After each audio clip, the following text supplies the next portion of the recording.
मेरे सभी दर्शकों का स्वागत है। इस वक्त जंतर मंतर पे हूँ और लगातार 65 दिन हो गए ओआरओपी और एमएसपी को मांग को लेकर के धरना प्रदर्शन करते हुए देश के तमाम स्टेट से ज़िले वाइज तहसील वाइज जो है कि भूतपूर्व सैनिक हिस्सा ले रहे हैं और अपनी मांग को सरकार तक मनवाने के लिए पूरी प्रयास कर रहे हैं, पर अभी तक सरकार इन लोगों की मांगे नहीं मान रही है। आइए हम इनसे बात करके और जानते हैं कि सर ऐसी क्या वजह रही कि जो सरकार आप लोगों की बात ही नहीं सुन रही है। आप पहले अपना परिचय दे दीजिए। मैं ऑनरेरी कैप्टन सोजीलाल मीणा, सेक्रेटरी गौरव सेनानी कल्याण समिति बूंदी राजस्थान।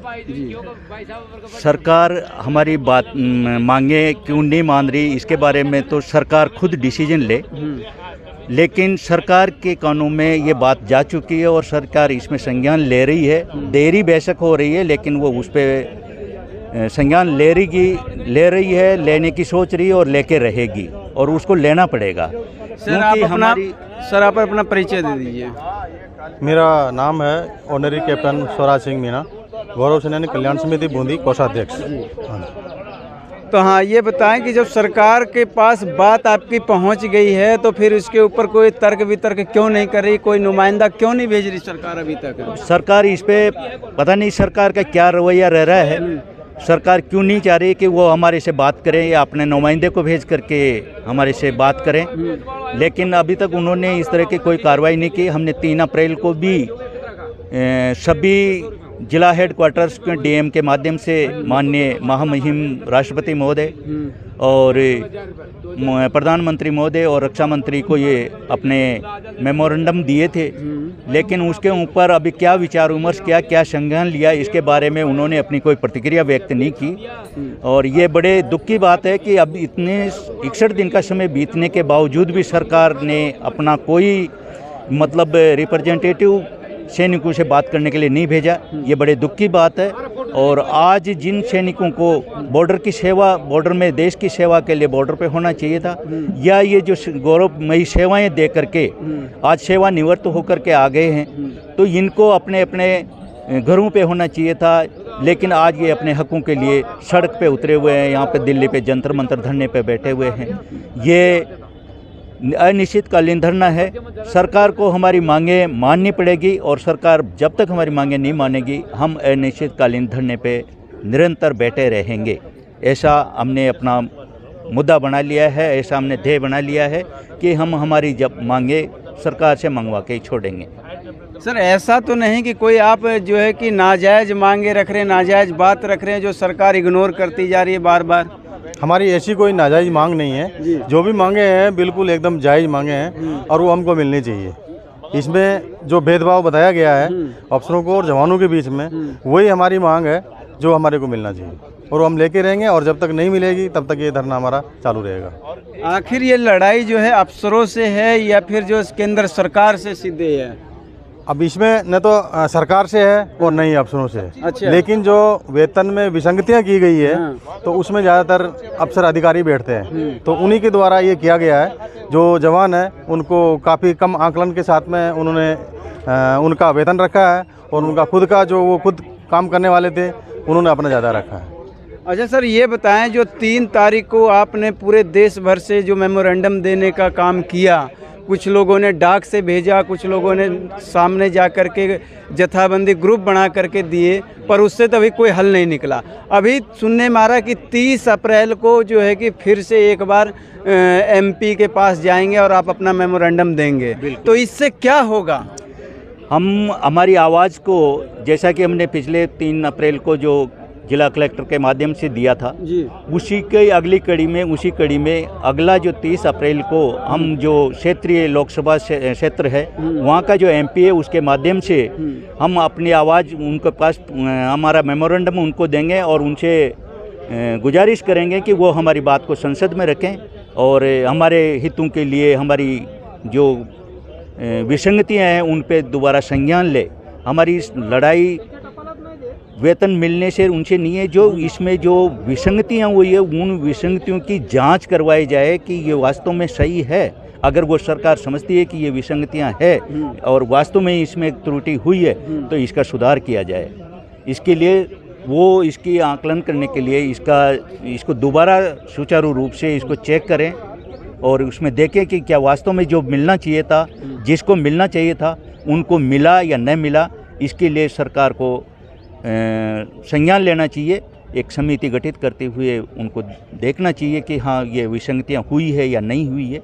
अगर नहीं हुई है तो ठीक है, अगर हुई है तो उसमें सुधार करें। सर ये बताएं, जो 30 अप्रैल का जो एमपी को मेमोरेंडम अपना देंगे, ज्ञापन सौंपेंगे देश भर से लोग, हाँ जी। तो 3 तारीख के मुकाबले संख्या बल कितनी ज़्यादा रहेगी और किस तरह की एक्टिविटी अभी चल रही है? संख्या बल 3 तारीख से भी बहुत ज़्यादा होगी और बिल्कुल एकदम बहुसंख्यक जो सैनिक है, पूर्व सैनिक है, उनकी विधवाएं हैं, वीरांगनाएं हैं, उनका परिवार है, वो सब मिलकर के जो हमारे सांसद है उनको ज्ञापन देंगे। अच्छा, वीरांगनाओं की जो बात होती है, वीर नारियों की बात होती है, तो धरने स्थल पे वीर नारियां नहीं देखी जा रही है, इसकी क्या वजह है? जाती है, बिल्कुल जाती है धरने पर। हमारा 3 तारीख को जो ज्ञापन दिया गया था हमने डीएम को, जिला कलेक्टर को, उसमें हमारे साथ जितने हम थे उससे ज़्यादा हमारी वीर नारियाँ थी, विधवाएं थी, उनका परिवार था साथ में जी। हाँ जी। हाँ, अभी तक वीर नारियों को जंतर मंतर पे लाने के लिए हमारे को फेडरेशन की तरफ से कॉल नहीं हुई है। अच्छा। अभी जिला स्तरीय लेवल पे या तहसील स्तरीय पे वहाँ पे वो लोग अपना धरना प्रदर्शन या ज्ञापन मेमोरेंडम दे रही है। जैसे ही हमारे को यहाँ से कॉल मिलेगी, जो हमारा एक फेडरेशन बना है, जो सभी संगठनों ने मिलकर के एक साझा संयुक्त मोर्चा तैयार किया है, उस मोर्चे का जो अध्यक्ष महोदय हैं या जो कमेटी है, वो जैसे ही हमारे को कॉल करेगी कि यहाँ पे वीरांगनाओं को लाना है, विडोज को लाना है, सबको लाना है, तो उस टाइम पे यहाँ पे बहुत बड़ी संख्या में वीरांगनाएं भी आएगी। क्या ऐसा नहीं लगता कि चुनाव का दौर चल रहा है, 2024 में चुनाव होना है, तो आपको क्या लगता है कि चुनाव से पहले आपकी सरकार बातें मान लेंगी? अगर नहीं मानती है तो क्या रवैया रहेगा भूतपूर्व सैनिकों का? अभी देखो, सरकार बातें मानती है नहीं मानती है, अभी धरना चल रहा है, उनके पास भी बात तो पहुंच चुकी है, हलचल उनमें भी मची हुई है, लेकिन वो पूरा तरह से स्वीकार करती है कि नहीं करती है, मानती है कि नहीं मानती है। तो अब इस तरह से सरकार के ऊपर भी काफ़ी दबाव बना है और आने वाले, जैसे कि आप अपने माध्यम से बोल रहे हैं कि जो चुनाव आने वाले हैं उसमें क्या असर होगा। अब असर अगर नहीं मानेंगे ये लोग तो असर देखने को मिलेगा, मतलब असर देखने को मिलेगा जी। जैसा कि बताया गया है कि जो चुनाव में इसके क्या होगा, पहले बात तो हमारा ऐसा कोई ध्येय नहीं है कि हम उनको किसी सरकार के खिलाफ या किसी पार्टी के खिलाफ या पक्ष या विपक्ष में हैं, ऐसा कुछ नहीं है। हम एक निष्पक्ष रूप से अपना धरना प्रदर्शन जारी रखा है और सरकार से जो रूलिंग गवर्नमेंट है उसी से हम अपेक्षाएं रखेंगे, क्योंकि वही करेगी अभी जो भी कुछ करना है। हमें अगर सरकार हमारी बातें नहीं मानेगी और वो हमें वादे करेगी कि हमने कोई उग्र रूप धारण करना है, तो हमारे जो सैनिक भाई है वो गांव-गांव में जाकर के लोगों को एजुकेटेड करेंगे, सैनिक परिवारों को बताएंगे कि जिस सरकार ने हमारी बातें नहीं मानी या जिसने हमारी बातें सुननी चाहिए उन्होंने हमारी बातों को सुना नहीं या हमारी विसंगतियों को दूर नहीं किया, तो इसका रिजल्ट वास्तव में 2024 में देखने को मिलेगा। एक कहावत है गांव के अंदर, अगर सीधी अंगुली से घी ना निकले तो अंगुली को टेढ़ी कर लेनी चाहिए।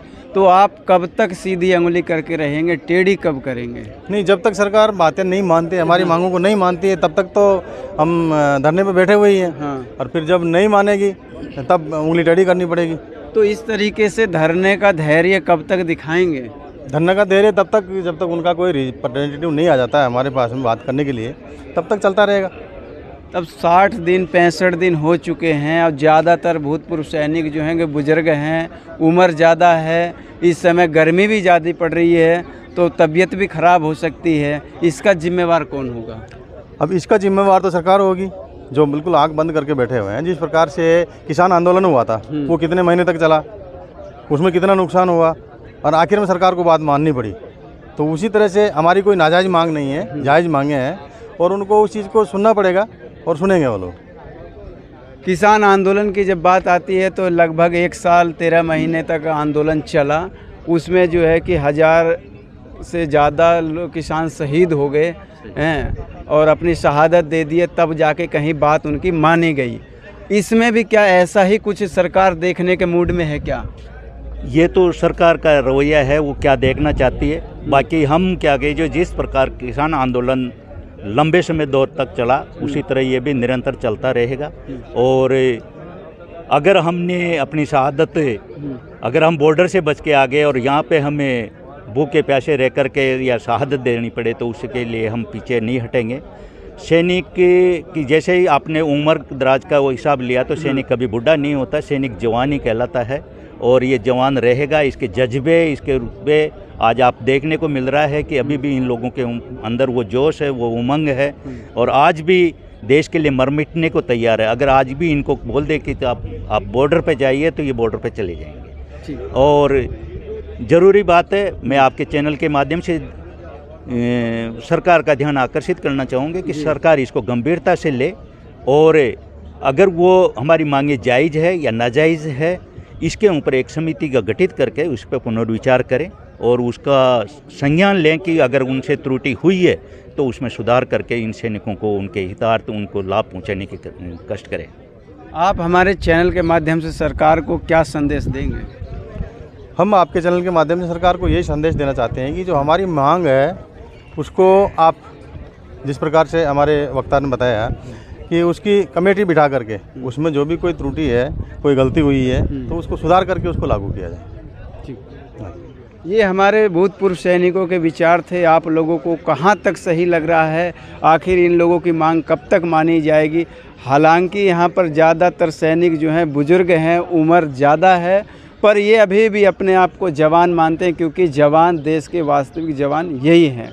आपको हमारा विचार कैसा लगा कमेंट बॉक्स में राय